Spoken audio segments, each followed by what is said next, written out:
ગઈકાલે સાંજના સમયે ગોરવા પોલીસ સ્ટેશનમાં એક પ્રોહિબિશનનો ગુનો દાખલ કરવામાં આવેલ છે, જેની વિગતો જોતાં મહારાષ્ટ્રમાં નંદુરબાર પોલીસ સ્ટેશન વિસ્તારમાં ત્યાંની પોલીસ ઇલેક્શન રિલેટેડ વાહન ચેકિંગમાં અને એ ફરજમાં કાર્યરત હશે એ દરમિયાન એક ઇનોવા ચાલક જે હતા એ ત્યાં નજીક આવતા એમને રોકી અને ચેક કરવામાં આવેલ હતા.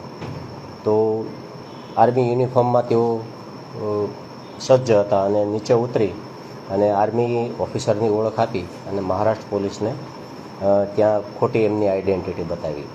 મહારાષ્ટ્ર પોલીસે થોડી સતર્કતા બતાવી એટલે એમને થોડો ખ્યાલ આવ્યો કે ભાઈ આ માણસમાં કંઈક થોડુંક ડાઉટફુલ જેવું લાગે છે. એટલે ઇન્ટ્રોગેશન્સ કરતાં તપાસ કરતાં ખબર પડી કે ભાઈ એ ફેક ફોર્જરી કરવા માટે થઈને આર્મીનો યુનિફોર્મ પહેરે છે અને પ્રોહિબિશન લીકર ત્યાંથી લઈને આવે છે.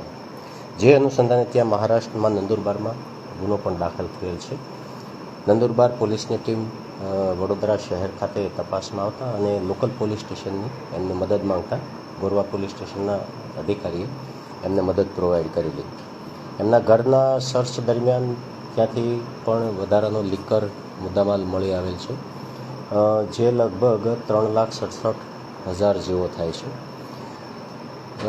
ગોરવા પોલીસ સ્ટેશન એમાં ફરિયાદી બની છે અને આરોપી તરીકે ત્યાં જે ખોટું નામ આપેલ હતું એ વ્યક્તિ અહીંયા એમની પૂછપરછ કરતાં એ વ્યક્તિ છે જ નહીં. એમનું નામ અહીંયા અલગથી કંઈક બીજું જાણવા મળ્યું અને એમના પત્નીને એટલે કે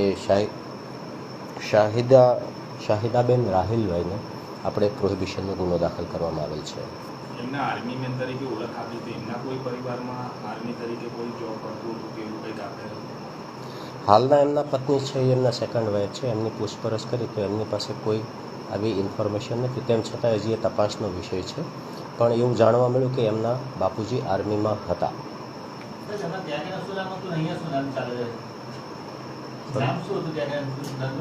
ત્યાં મોહમ્મદ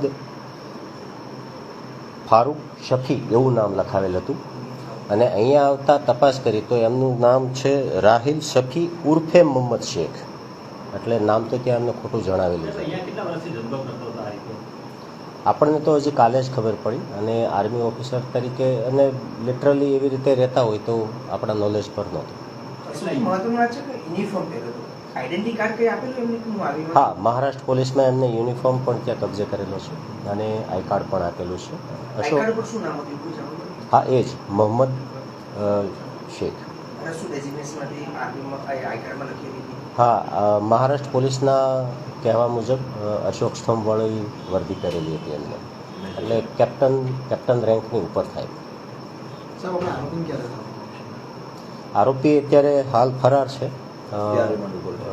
ત્યાં નંદુરબાર પોલીસ સ્ટેશનમાં એ રિમાન્ડના કામે છે. એટલે હવે તો ત્યાં એમની રિમાન્ડ પૂરા થાય તો ટ્રાન્સફર વોરંટથી કબજો લઈશું. નહીં, આપણા વડોદરા શહેરના રેકોર્ડ પર નથી.